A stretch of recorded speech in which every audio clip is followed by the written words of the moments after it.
Buenos días, es un placer acompañarlos en esta mañana en este segundo congreso virtual de la Asociación Médico Espírita Internacional.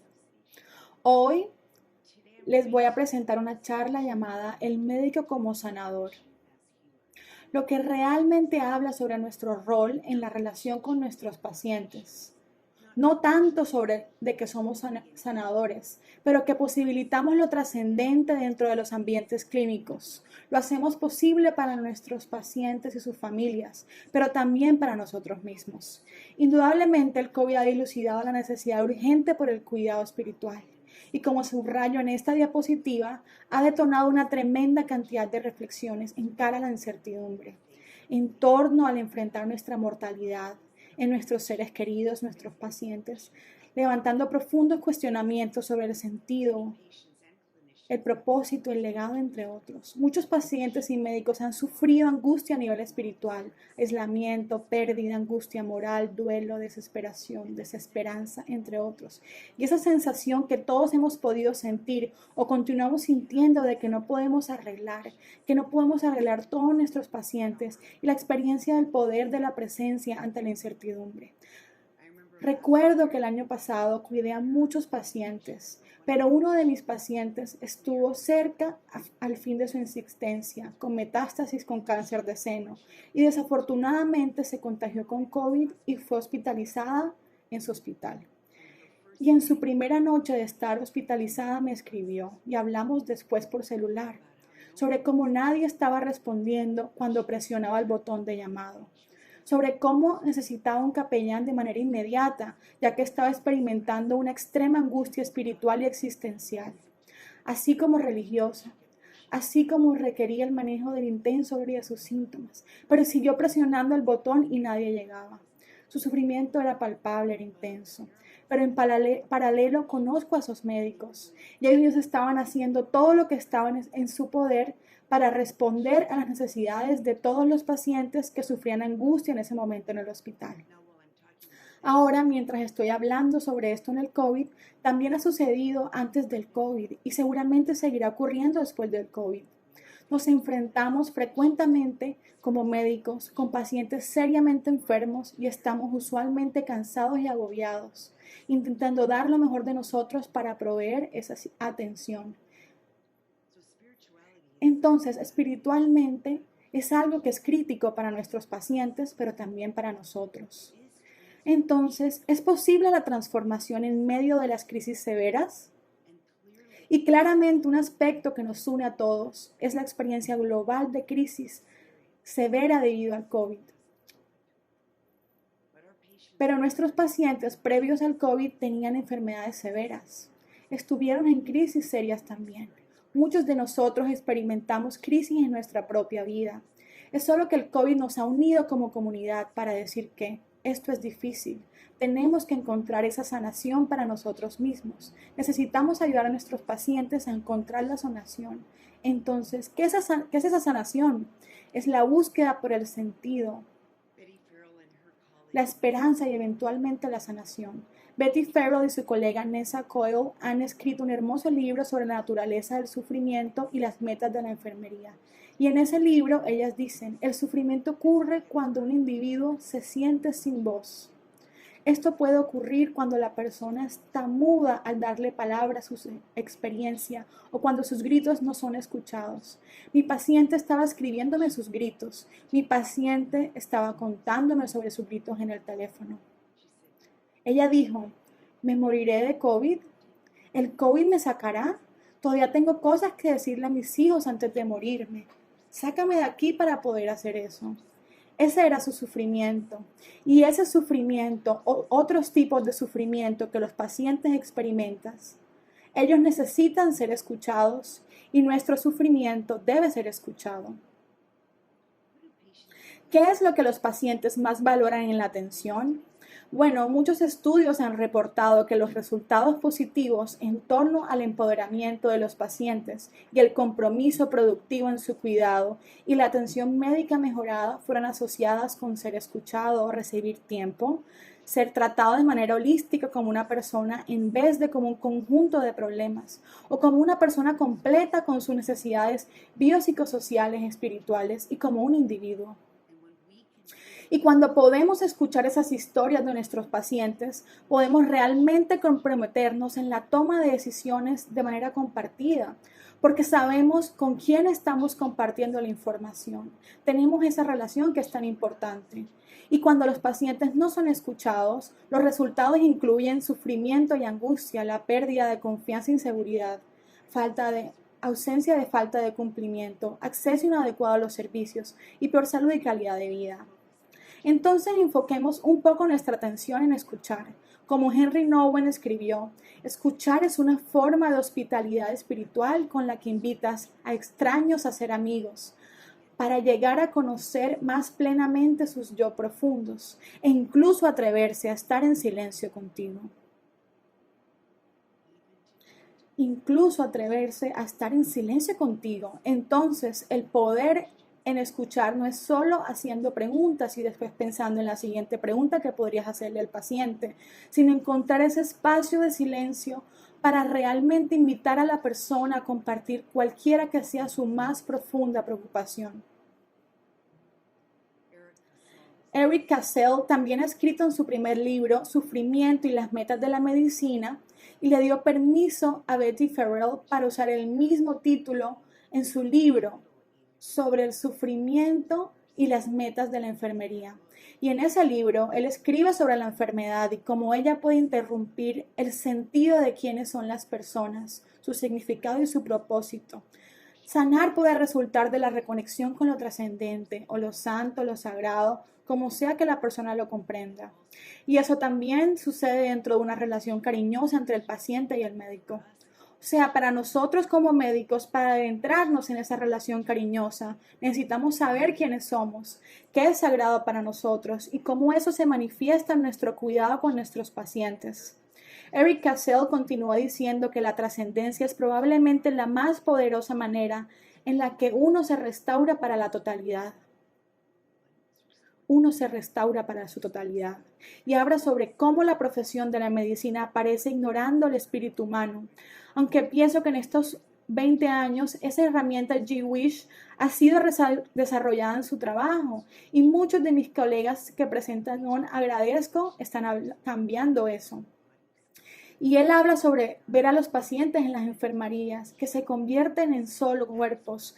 Me pregunto si quizás no es su dimensión trascendente la que han perdido. Es por eso que el cuidado espiritual es un derecho humano. El cuidado espiritual es un derecho humano. Entonces, ¿cómo podemos abrir la posibilidad para la sanación de los pacientes y el cuidado médico? Pues una manera es respondiendo a los aspectos espirituales en la práctica clínica y hablaré un poco sobre eso. Pero igualmente importante la práctica de la presencia compasiva. No siempre necesitamos consejos. A veces todo lo que necesitamos es una mano para sostener, un oído para escuchar y un corazón para entender. Eso es sobre lo que trata la presencia compasiva. En 2009, la doctora Betty Farrell y yo colaboramos en una muy importante reunión llamada Improvisando la calidad del cuidado espiritual como una dimensión del cuidado paliativo. Y ese modelo, los modelos sobre esta investigación todavía están vigentes y están siendo usados activamente en muchos contextos diferentes. Y voy a compartirles algunos de esos con ustedes hoy. Entonces, la sumatoria de la conferencia consenso es que primero que todo, que es un modelo de especialidad general sobre el cuidado espiritual. Entonces, aquellos de nosotros que somos médicos, practicaremos el cuidado espiritual y el cuidado espiritual general. Y los especialistas son los capellanes en el proveer el cuidado espiritual e idealmente estos modelos son practicados exactamente en esa forma, puesto que médicos y capellanes trabajan en conjunto para el cuidado del paciente. En cuanto a la parte del paciente clínico, de nuestro rol clínico, del cuidado espiritual del médico general, asesoramos, diagnosticamos y tratamos la angustia espiritual, incluyendo la angustia espiritual existencial y el manejo sintomático. Identificamos y apoyamos recursos espirituales de fortalecimiento y hacemos esto de acuerdo a nuestra experticia. De manera que los médicos que hacen evaluación de historias clínicas y planes de tratamiento, también haríamos una historia sobre lo espiritual. Los capellanes son los expertos en cuidado espiritual y ellos hacen una más completa evaluación espiritual. Es por eso que idealmente trabajamos juntos. Y hay otros aspectos que incluyen la provisión del cuidado espiritual compasivo y hablaré sobre ello más adelante en la presentación. En términos de la evaluación de la angustia espiritual, nosotros usamos estos diagnósticos sobre la angustia espiritual que estuvieron basados en la Red Nacional de Centros Oncológicos Integrales y han sido elaborados también en nuestras reuniones de 2019 y siguientes. Entonces es el abandono existencial de Dios u otro, sin embargo, que la gente ve que lo trascendente no solo necesariamente como lo religioso o teístico, el miedo a Dios u otros en sus vidas, la preocupación por una relación con la deidad o lo trascendente, o definido de manera más amplia, sistemas de creencias en conflicto, la desesperación, desesperanza, dolor, pérdida, reconciliación, aislamiento, necesidades religiosas y espirituales más específicas para las luchas. Entonces, ¿cómo evaluamos esta angustia? En una reunión dirigida por Tracy Balboni y otros, la acompañamos a observar y evaluar los elementos de la angustia espiritual. ¿Y cómo eso puede ocurrir? Así como muchos otros aspectos de esta reunión que concluyen investigaciones fundamentadas, etc. De forma que ella desarrolló este esquema general con un tipo de pregunta de evaluación de lo espiritual. Y eso es usualmente breve, quizás en la admisión o en un entorno ambulatorio. Es usualmente integrado en otro instrumento de evaluación. El levantamiento de la historia espiritual es moderada. He modificado eso. No fue corto, es realmente un poco más de preguntas abiertas moderadas, usando una herramienta de historial espiritual como la FICA y diagnosticando angustia espiritual y recursos interiores de fortaleza, y luego la evaluación espiritual que es realizada por los capellanes y los expertos en cuidado espiritual. Es usualmente en el contacto inicial, la evaluación continua es mucho más extensa y marcos conceptuales son usados para ellos. Déjenme darles un ejemplo de una historia. Esta es una historia de la creencia en milagros. Carmen era una bebé de 1 año de una pareja hispánica católica no comprometida, no casada. Carmen fue transferida al NICU al nacer. De 28 semanas fue diagnosticada con trisomía 21. Su madre hubiera querido que todo fuera hecho, pero también negó la cirugía para corregir un defecto del tabique ventral, defecto cardíaco, esperando prevenir el dolor y hospitalizaciones más largas. Carmen sufre un par de reveses, no se puede destetar del respiradero y tiene problemas para tolerar los alimentos. La madre de Carmen dice: somos católicos, creemos que Dios hará que nuestra hija esté bien otra vez. Nosotros confiamos en Dios para todas nuestras decisiones. Asistimos a una misa en español en nuestra iglesia y no hemos podido ir desde que nuestra hija ha estado tan enferma. Ella dice: necesitamos seguir orando y creyendo que todo va a estar bien. Entonces, estas son conversaciones difíciles y el médico empieza a discutir opciones con la madre y las enfermeras ahí al lado de la camilla. Él dijo: yo entiendo que tu fe es importante para ti. Quizás es tiempo para que comprendas que Dios tiene un plan diferente para tu hija al que tú tienes. La madre reacciona con rabia y arroja al médico fuera de la habitación con la amonestación de que nunca, nunca, jamás vuelva. Tú puedes hablar sobre tu medicina, pero no me hables de esa forma sobre mi Dios. Entonces, ¿qué sería la sanación para esa familia? Solo reflexiona sobre qué sería la sanación para esta familia. Una de las intervenciones sobre este equipo podrían ser escuchar las creencias de la familia sobre los milagros dentro de sus creencias religiosas y espirituales sin intentar cambiarlas. Tú sabes que somos tan orientados, especialmente médicos, en tratar de arreglar e intervenir cuando vemos el sufrimiento. Y las enfermeras también, nuestra intención es aliviar el sufrimiento lo más pronto posible. No queremos ver personas sentadas en ese sufrimiento, pero algunas veces no podemos hacer eso. Y en un caso como este es muy, muy importante. Número 1, tener idealmente un capellán que haga parte de esta conversación, pero también escuchar sus creencias y no tratar de cortarlas o tratar de hacer algún arreglo rápido con esto. Entonces, escuchar las creencias sobre milagros en las familias, en las creencias religiosas y espirituales, encontrando puntos de encuentro. Yo espero. Cuenta más sobre lo que crees. Explora sobre si las creencias religiosas tienen otras implicaciones en el cuidado del paciente. ¿Cómo tú lo entiendes? Suena como si tu relación con Dios es realmente profunda. Cuéntame cómo entiendes eso en torno a lo que está pasando ahora mismo con tu hijo.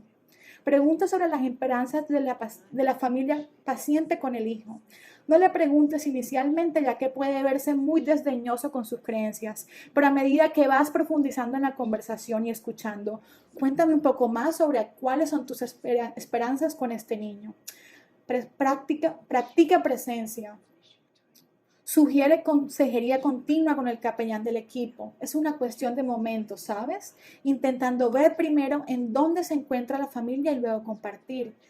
Esto es lo que puedo decirte desde una perspectiva científica. Entonces, en relación a tus creencias, cuéntame cómo eso encaja. Pero eso sucede más tarde en la conversación. Entonces queremos intentar pensar sobre una evaluación y plan para este paciente. Entonces compartimos la información científica con la familia mientras alineamos con la familia sobre la esperanza de un milagro. Yo espero que un milagro pase con tu hija, con tu niña, pero esto es lo que puedo decirte. Yo entiendo desde una perspectiva científica. ¿Qué piensas sobre esto? Nosotros queremos alinearnos nuestras creencias con su sentido y creencias espirituales, nuestros datos científicos con sus creencias. Queremos ofrecer presencia de apoyo para la familia, ofrecer servicios de consejería. Podríamos referir al trabajador social para la reunión familiar con el equipo y el capellán. Y claramente en este caso, un equipo de cuidado paliativo necesita involucrarse. El equipo de cuidado pediátrico paliativo necesita involucrarse para que puedan navegar, tú sabes, navegar con el paciente.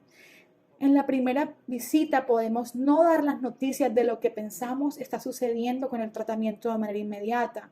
Queremos conocer sobre la familia, alinearnos con ellos, traer al capellán y al equipo de cuidado paliativo. Y espiritualmente queremos continuar ofreciendo esa presencia a la familia, a los pacientes, al capellán.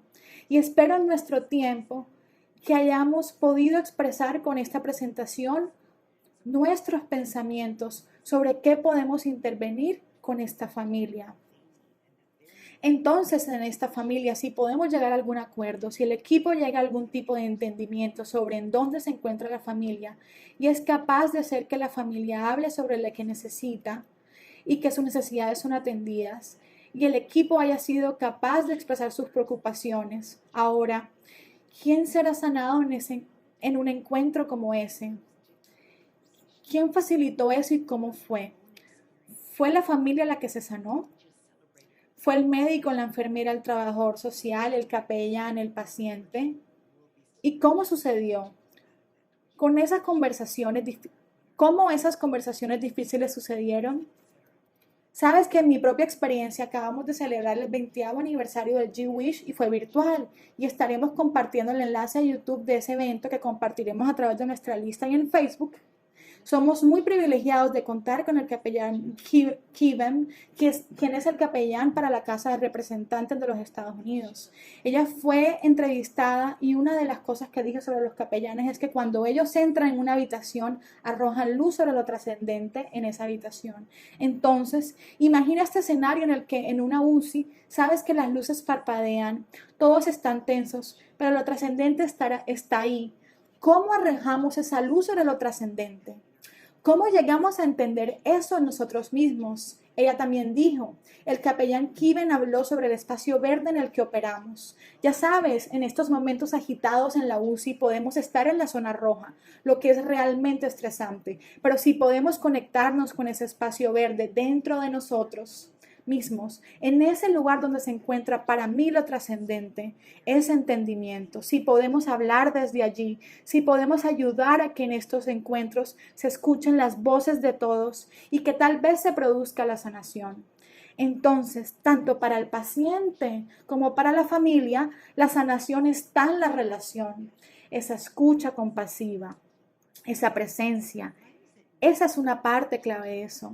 ¿Y por qué no es obvio atender a todos los sufrimientos? Tú sabes, Cassel, parecería obvio, pero es difícil en estas circunstancias. Cassel escribió, para entender lo que es el sufrimiento y cómo los médicos, la mayoría de los clínicos, pueden realmente ser devotos al alivio, se requiere que la medicina, cuidado de la salud y sus críticos superen la dicotomía entre mente y cuerpo. Y yo diría que entre la mente, el espíritu y el cuerpo. Entonces, esta es la realidad sobre los ambientes clínicos y apenas estamos por empezar Epic. Entonces, estoy en la cúspide de aprender un nuevo sistema celular electrónico y se siente que esto es bastante estresante y queremos ingresar esa información ahí. Esa es la realidad y estamos presionados por el tiempo, etcétera. Y Cassel habló sobre esto como el modelo de dualismo cartesiano. El dolor físico fue relegado sobre el dominio físico y la meta era sobre nosotros. Y tú sabes, obtener datos objetivos en vez de la compasión y la escucha empática que se necesita para entender la enfermedad en el contexto de la historia del paciente. Y eso significa moverse un poco lejos de la agitada parte electrónica de la historia clínica electrónica para estar en relación con los pacientes. Pero ese modelo transaccional con el que todos vivimos está agregando presiones adicionales que lo hacen un poco desafiante. Pero ¿es posible la transformación en este sistema de salud transaccional? Podemos traer de vuelta la trascendencia, lo sagrado, al cuidado. Estar abiertos a la transformación, lo que implica cambios radicales, y eso es lo que desearías. Eso es lo que hemos estado haciendo con muchos de nuestros colegas, algunos de los cuales están en esta reunión. Estos son cambios radicales que tenemos que hacer y no creo que realmente esté trayendo de vuelta la trascendencia. Creo que la trascendencia siempre está ahí, ya sea Dios o lo sagrado. Sin embargo, la gente lo entiende, siempre está ahí. Es que si nos enfocamos solo en la computadora o solo en el reloj o solo en lo físico, no estamos dando espacio para que brille la trascendencia. No estamos dando espacio a la trascendencia para que brille. Entonces necesitamos traer ese corazón de regreso, esa conciencia de trascendencia y practicar la presencia compasiva. Entonces enseñamos sobre esto, sobre la curación y la presencia compasiva que elevan nuestra conciencia a la trascendencia. Enseñamos acompañamiento, que Ram Dass dijo, presenciar el estar presente. Estamos todos acompañándonos unos a otros a casa. Somos testigos del presente y eso se puede integrar dentro de la ciencia de la atención clínica. Entonces, volviendo a ese modelo de 2009, la otra parte de ese modelo es la provisión de la atención compasiva. Pero como se señaló en nuestra reunión de 2009, desarrollo espiritual, para poder hacer eso, el desarrollo espiritual es un componente esencial del desarrollo profesional. Entonces, ¿qué significa eso bien? En 2008 tuvimos una conferencia financiada por el Instituto Fetzer en donde nos encontramos y Joan Halifax y otros líderes estuvieron presentes para hablar sobre modelos de espiritualidad y compasión. Entonces, la espiritualidad, cuando pensamos en la espiritualidad que lleva a la compasión, hay dimensiones comunes a eso. Me gusta pensar que es cíclico. Nuestra vida interior nos permite ser compasivos, pero en la relación con nuestros pacientes eso impacta. Nos transforma e impacta nuestra propia espiritualidad. Y hay dimensiones comunes. Trascendencia, nuestro llamado al servicio, comodidad con el misterio, conocimiento, deseo de aliviar el sufrimiento y estar conectado y apoyado por otros. Y hablamos de expresar altruismo, brindar presencia, compartir y en nuestras historias de vida comunicarnos en torno a aspectos espirituales y necesidades espirituales, etc. Y creemos que este tipo de modelo puede llevarnos a mejores resultados para los pacientes, pero también a resultados propios, donde encontramos ese sentido de significado y propósito en nuestro trabajo. Nuestro propio bienestar espiritual puede verse impactado si practicamos fuera de este lugar de llamado y servicio. Entonces veamos eso, los conceptos de llamado y vocación. ¿Cuál es nuestro propósito en la vida? ¿Encontramos sentido en nuestro trabajo? ¿Nos desafía a crecer espiritualmente? ¿Y nuestro trabajo es profesión o vocación? Entonces es solo un trabajo. Sabes que eso también es importante, pero estamos trabajando en un nivel y tenemos que hacer ese trabajo. No hay duda que ciertamente hay que hacer ese registro de salud electrónico y completar las anotaciones. Tal vez sienten algunos de nosotros que eso es un trabajo, pero eso es parte de nuestra vocación, porque así es como cuidamos a nuestros pacientes. También tenemos valores profesionales sobre cómo nos comportamos con nuestros pacientes y cómo Nuestro llamado a servir es primordial para eso. Y luego la vocación. Y ahí es donde todos estamos arraigados en nuestra vocación de servir. Entonces en esto, especialmente en este momento crítico del COVID y ahora en el camino al segundo año que estamos accediendo a nuestra pasión por esto nos trae alegría. Estamos siendo energizados por esto. Les diré desde una perspectiva personal que puedo sentirme increíblemente agotada. Pero tan pronto como estoy en la habitación con el paciente o en la computadora con telesalud, me regresa lo que me llama a servir con mi paciente y esos momentos son increíblemente energizantes. Entonces la espiritualidad es parte del desarrollo profesional, es tener una formación, una práctica espiritual reflexiva para apoyar el trabajo. Necesitamos redes de apoyo, necesitamos prácticas de autocuidado, ya sean meditación, oración, otras prácticas y el uso apropiado de los límites y la atención clínica. Entonces, la presencia es una práctica contemplativa. Ahí es donde veo que mi trabajo clínico es una práctica espiritual para mí, especialmente al estar presente, conectando lo sagrado dentro de mí con lo sagrado del otro y reconociendo esa transformación en la relación. Cada encuentro con cada paciente me cambia y también con mis compañeros de trabajo. Así que nosotros, el Dr. Jim Blatt y yo, en la Universidad George Washington, desarrollamos un programa llamado G-Wish Templeton Reflection Rounds, financiado por la Fundación Templeton como una forma de desarrollar competencias en espiritualidad y educación para la salud, y esto se basa en planes de estudio de espiritualidad y salud en el que hemos estado involucrados desde mediados de los 90 hasta finales de los 90. Así que reunimos a las escuelas, fue un proceso competitivo que han integrado la espiritualidad y la salud en el plan de estudios, y luego hicimos una conferencia de consenso utilizando una metodología de café para ver cuáles son los elementos clave, las competencias nacionales en espiritualidad y salud, publicado en 2014, y lo que descubrimos usando las competencias ACGME para el cuidado espiritual, para que el cuidado espiritual esté dentro del cuidado del paciente. Ciertamente está dentro de la comunicación, definitivamente dentro del desarrollo profesional, pero que dado que se superponía, esa presencia compasiva necesitaba su propia competencia. Entonces, ¿cuál es esa competencia? Es un subconjunto único de atención compasiva. Se refiere a ese aspecto contemplativo de nuestra relación con nuestros pacientes. Implica empatía, formar conexiones, ser respetuoso, cariñoso. El cuidado espiritual en su raíz es el cuidado respetuoso. Y hoy día, y en esta época en la que estamos, especialmente sabemos que necesitamos servir a una población diversa de diversos orígenes, incluyendo a diversos orígenes religiosos y espirituales. Aquí es donde algo como la herramienta FICA, que es la herramienta de historia espiritual, se abre la conversación para que aprendamos sobre el otro y cómo podemos respetarlo. Entonces creo que la compasión es espiritualidad en acción. Entonces, en términos de presencia compasiva, ella está regada en nuestra conciencia del llamado espiritualidad y transformación de la que he hablado, la práctica de la escucha contemplativa. Voy a compartir eso en un minuto y con nuestra práctica clínica es de hecho una práctica espiritual. ¿Qué tan transformacional y radical es eso? Entonces, la escucha contemplativa, un diálogo de discusión, y esto es de Simon Evers, quien es un capellán e investigador europeo, y escribió un hermoso artículo sobre esto. Una técnica de discusión que facilita el diálogo interno de una persona, la indagación reflexiva para que podamos aprender a escuchar a nuestros pacientes, aprender cómo nuestros pacientes se enfocan en su propia narrativa interna. El enfoque principal es cómo los pacientes hablan de sí mismos independientemente de sus creencias religiosas, espirituales o filosóficas, e implica centrarse en ese centro imaginario.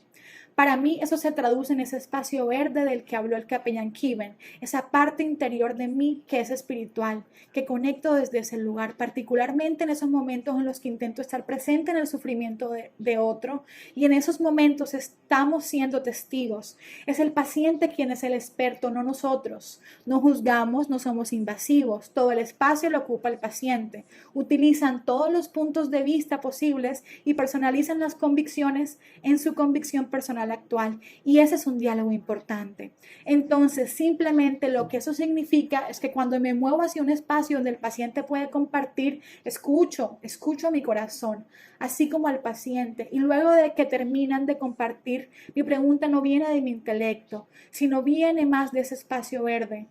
Y puede que no tenga una pregunta, puede que simplemente esté ocupando ese espacio, pero la pregunta es de reflexión profunda para tal vez ayudar al paciente a profundizar en su historia.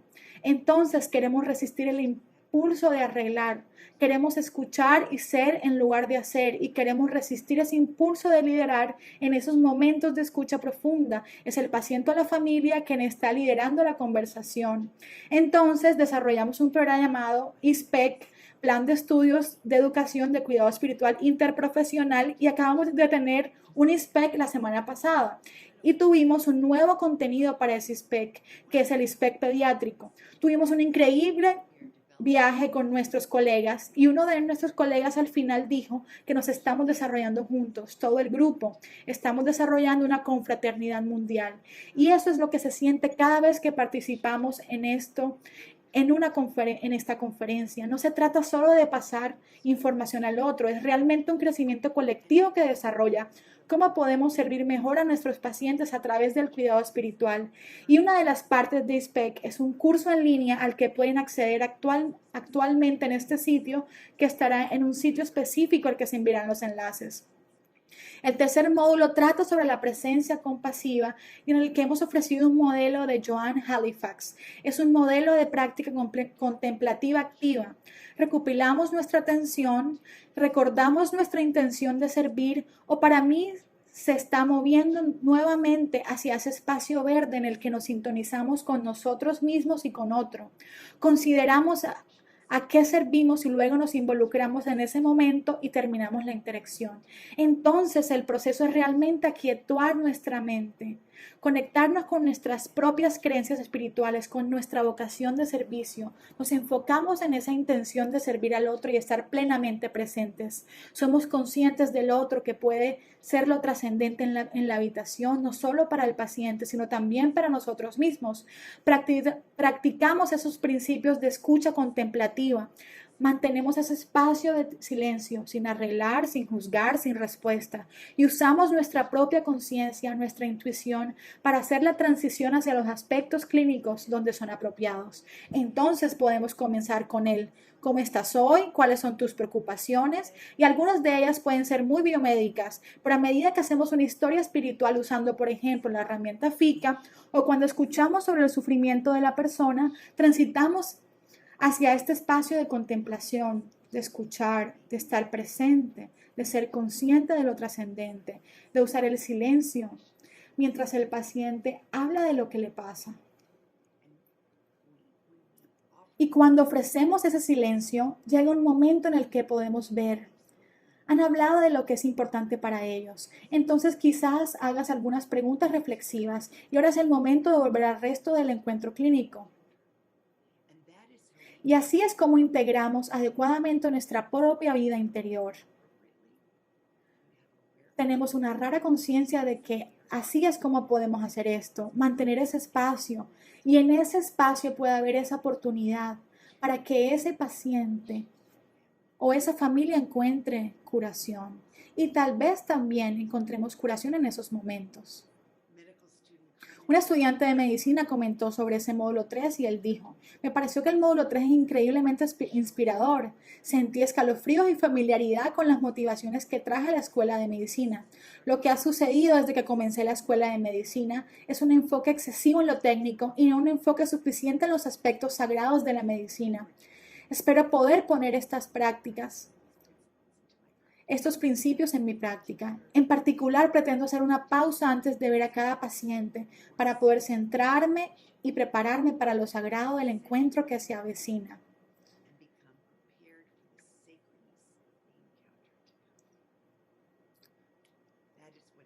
Eso es lo que significa para nosotros estar presentes y permitirnos ese espacio de devolver esa noción de curación al entorno clínico. Como dice el Dalai Lama, el verdadero cuidado de los enfermos no comienza con procedimientos costosos, sino con simples obsequios de afecto, amor e interés. Muchas gracias por su atención hoy y estoy a la espera de dialogar en el periodo de preguntas y respuestas.